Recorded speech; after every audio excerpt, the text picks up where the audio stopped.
Understanding dog's years, a dive into idiomatic English. Hello, everyone, welcome back to our channel. Today, we're going to explore a fascinating phrase in the English language, dog's years. This phrase is a great example of how colorful and imaginative the English language can be.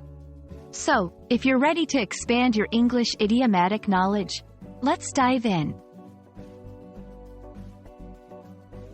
The phrase, dog's years, is used to describe a very long time, usually in a humorous or exaggerated way.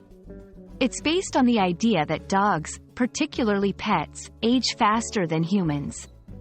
A common belief is that 1 human year is equivalent to 7 dog years. So, when someone says something feels like it's taking dog's years, they mean it feels like it's taking a very long time.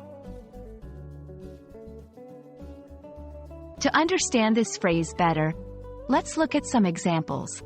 1. Waiting for the final exam results felt like it took dog's years. 2. Here, the speaker feels the waiting period was very long. 3. I haven't seen you in dog's years.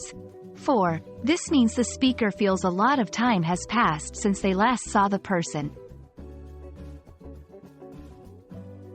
The origin of dog's years comes from the observation that dogs age differently from humans. This phrase reflects a creative way English speakers use language to express ideas about time and aging. Remember, it's not a scientific term, but a colorful idiomatic expression. It's important to know when to use this phrase. Dog's years is informal and typically used in casual conversations.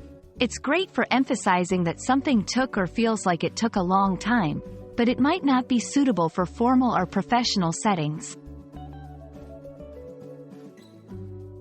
And that's a wrap on dog's years. We hope this video helps you understand and use this quirky phrase in your English conversations. Remember, idiomatic expressions like this one can add flavor and personality to your language skills. Thanks for watching, and we hope to see you in our next video.